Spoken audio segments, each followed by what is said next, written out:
again, viewers, and welcome back to my channel, Mixed Mazdavalias. Well, it's not Mazdavalia day today, it's Dracula, erythrochaete. I can remember showing this before the summer and we had about 12 inflorescence on it, spikes on it, and it was amazing. I thought we'd really have a good set of blooms on it, but like most people, the summer heat got to this Dracula, and I've ended up with two. You can see the other one around there. So we'll have a closer look at it. I'll try and move the camera in and just do a bit of a spotlight video on it now, because I'm doing it today because these blooms aren't going to last that long. Let's move it round for you. These blooms aren't going to last that long because, as I said, we only got to get the temperature up again and we'll lose it. But a nice little monkey face in there. I'll try and get closer up in a minute. But what do we know about this one then? I know it's native to Costa Rica and it's found in Panama as well.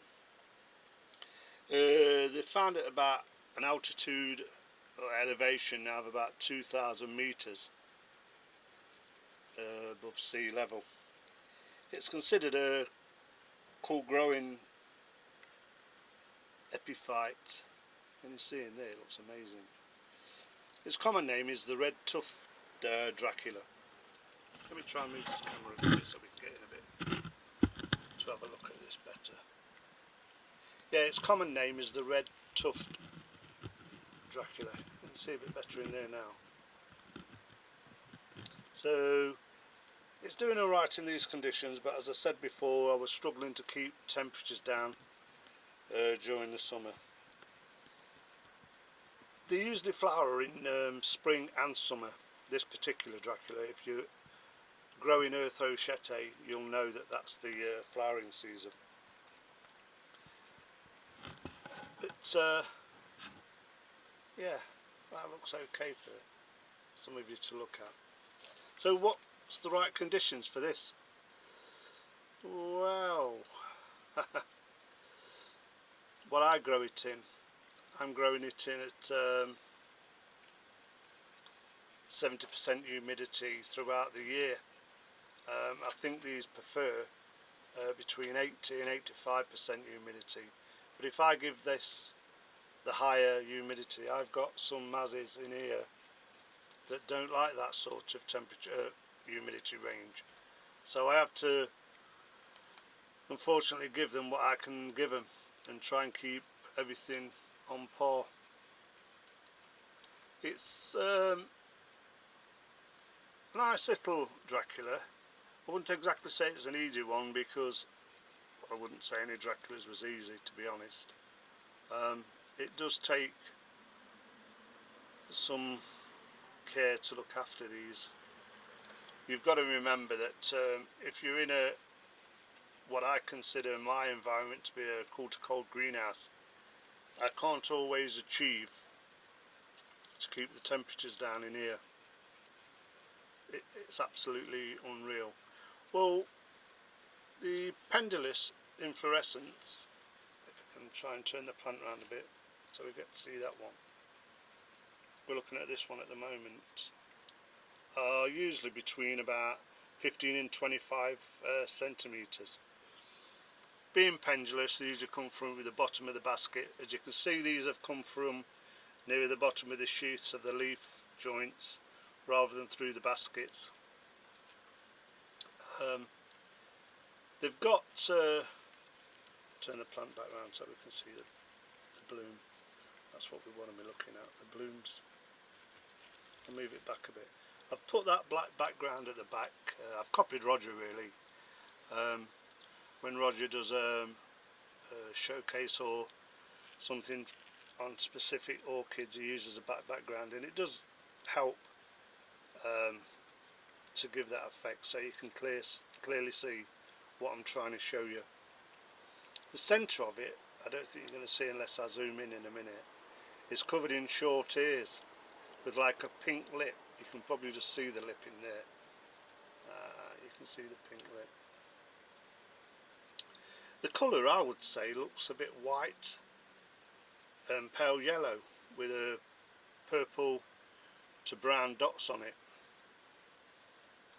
The growing conditions I've given it is filtered light, it's never exposed to direct sunlight, it has strong air movement, and that's on 24/7, so it's getting the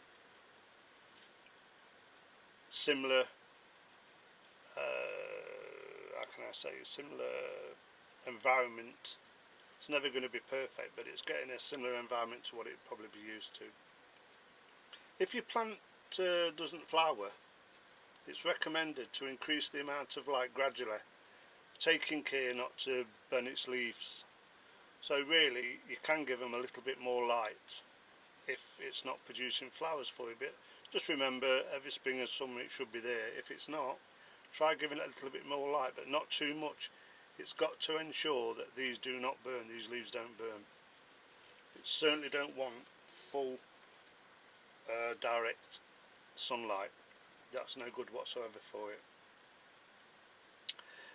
The temperatures for these, what we're going to say on the temperatures then? Well, in here, as I've said before, I like to keep it about 22, but according to my book on this particular Dracula, it likes about 22 to 23 during the day and about 13 at night. Well, mine drops down to about 10, so that's near enough as far as I'm concerned. I give it 70% humidity, which is doing okay. I feed it during spring and summer only. I don't feed any of my Draculas through the winter months, and I give it the same as I give everything else, my orchid rain mix, and that's all it has. So let me just try and move this camera across a little bit if I can. I'm not an expert on these cameras, but I'm going to try and zoom in a little bit. I don't want to go too far because I know it'll go all blurred.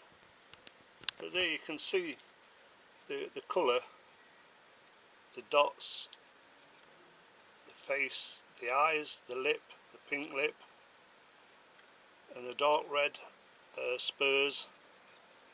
Yeah, a nice little Dracula.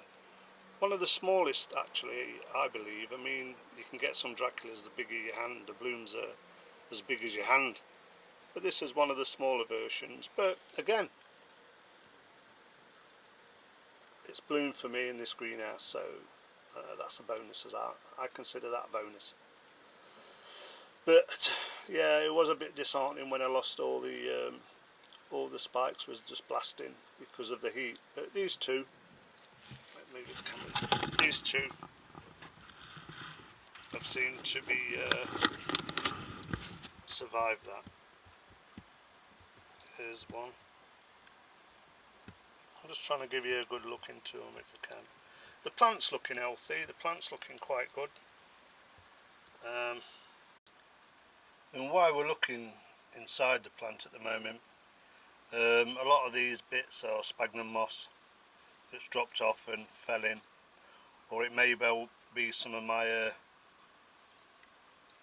diatomaceous earth which I use for slug killing. So just to let you know that. I've got some around the bottom anyway. Some of that around the bottom is probably eggshells. I use eggshells for calcium, as most of you know now who watch the channel. So yeah, and there's a second one. But as I said before, we did have, you can see where they've snapped off if you look. I'm trying to get the camera in actually. Probably too close now.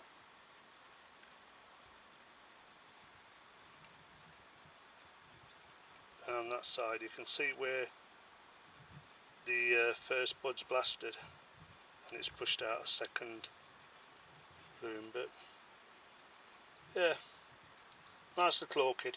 Thought I'd share that with you today, do a bit of a spotlight on it. It's not going to last forever, and I've always said if I get something in bloom I'll share it with you. I hope some of you found that a little bit useful for all you Mazzy lovers who's got Draculas as well. But yeah, thanks for watching. I'll catch you on the next one when I've got something else to share with you. But I thought I'd just do that today, just to let people know that it did eventually bloom. I ended up with just 2 spikes, 2 inflorescence, and 2 is better than none. So until next time, catch you all later. Bye for now.